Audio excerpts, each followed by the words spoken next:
DPRD Banjarmasin mendapat kunjungan dari anggota DPRD Kabupaten Buntok, Kalimantan Tengah, Daerah Istimewa Yogyakarta, Wan Kabupaten Gianyar, Bali. Rombongan ini diterima Wakil Ketua DPRD Banjarmasin di ruang rapat paripurna DPRD Banjarmasin. Kunjungan ini untuk melakukan studi komparatif studi banding terkait dengan restribusi menara telekomunikasi. Pemirsa, inilah kabarnya selengkapnya. DPRD Banjarmasin mendapat kunjungan dari anggota DPRD Kabupaten Buntok, Kalimantan Tengah, Daerah Istimewa Yogyakarta, Wan Kabupaten Gianyar, Bali, jelang tengah hari Rabu 16 Juni 2021. Rombongan diterima Wakil Ketua DPRD Banjarmasin Matnor Ali F di ruang rapat paripurna DPRD Banjarmasin Janabung Mangkurat, Banjarmasin Tengah, dan pertemuan ini membahas mengenai infrastruktur perampingan eselon 4 Wan tentang retribusi menara telekomunikasi di Banjarmasin. Ketua Pansus Raperda Pendapatan Wan Keuangan Negara DPRD Kabupaten Gianyar, Bali, Putu Gede Dirgantara Wehetakuni Prima TV memedahkan kunjungan ini untuk melakukan studi korporatif studi banding terkait dengan retribusi menara telekomunikasi. Permasalahan ini sangatlah luar biasa karena Selawasri Kabupaten Gianyar terlalu larut dengan pariwisata, sehingga dalam suasana pandemi COVID-19 ini menjadi evaluasi, ternyata ada potensi lain yang bisa digali untuk mendapatkan PAD, yaitu retribusi menara telekomunikasi. Putu Gede Dirgantara menyatakan, dalam pertemuan ini banyak yang dapat digali mengenai pendapatan asli daerah di Banjarmasin yang berkaitan dengan retribusi menara telekomunikasi ini, agar kedepannya bisa diterapkan di Kabupaten Gianyar, Bali.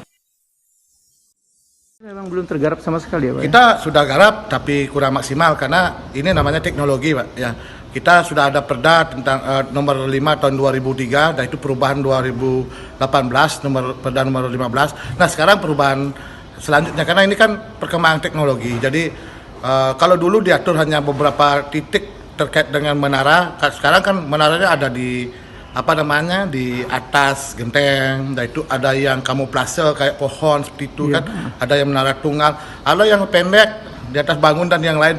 Ini yang belum kita atur. Kalau itu belum diatur sehingga kita tidak bisa memungut mereka kan. Nah, sekarang kalau sudah diatur, nah ini kan peluang karena teknologi ini berkembang.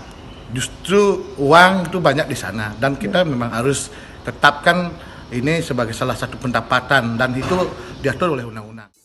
Sementara itu, Wakil Ketua DPRD Banjarmasin Matnor Ali F mengakui, walaupun BTS yang berdiri di Banjarmasin ini sudah sesuai dengan peraturan daerah, namun penarikan retribusinya masih kurang maksimal dari SKPD terkait, sehingga perlu dipertimbangkan bila ada yang ingin mengajukan penambahan BTS, karena salah satunya yang menjadi masalah adalah berkaitan dengan bina lingkungan, sementara risikonya sangat tinggi bagi warga di sekitar.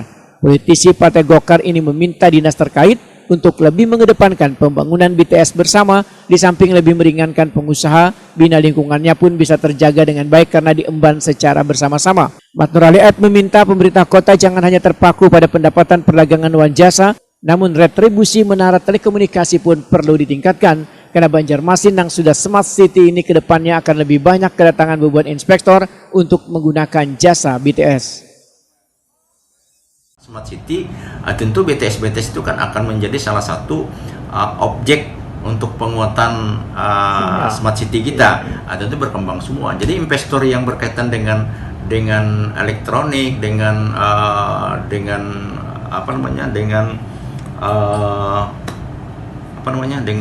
berkaitan dengan BTS itu, nanti masyarakat akan bisa berkembang. Harapan kita, tapi kita sudah ada payung hukum, tinggal kita mengembangkan saja lagi. Nah, sekarang kalau misalnya daerah Bali juga memandang di tempat kita yang terbagus, sih saya rasa mungkin dalam penilaian kita syukur alhamdulillah. Nah, tinggal kita nanti akan lebih mengembangkan lagi, berikan dengan kota Banjarmasin menjadi smart city, akan memperkuat jaringan, saya rasa seperti itu.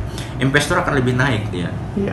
Nanti kita kada di perdagangan jasa lagi tidak semestinya. Kita kan sudah memang kita ini adalah PAD kita ini kan menjadi objek pemerintah kota beda-beda, beda-beda. Misalnya daerah ini, kalau Banjarmasin ke perdagangan jasa, bisa saja perdagangan jasa dan telekomunikasi misalnya, bisa berkembang ke sana nanti. Kalau misalnya kita bisa berkembang, sekarang zaman IT kan tambah maju kan, dengan adanya smart city, semuanya orang bisa aplikasi, orang bikin cetak KTP aja pakai aplikasi, ya kan penguatan IT itu tentu dengan nanti BTS itu akan dikuatkan.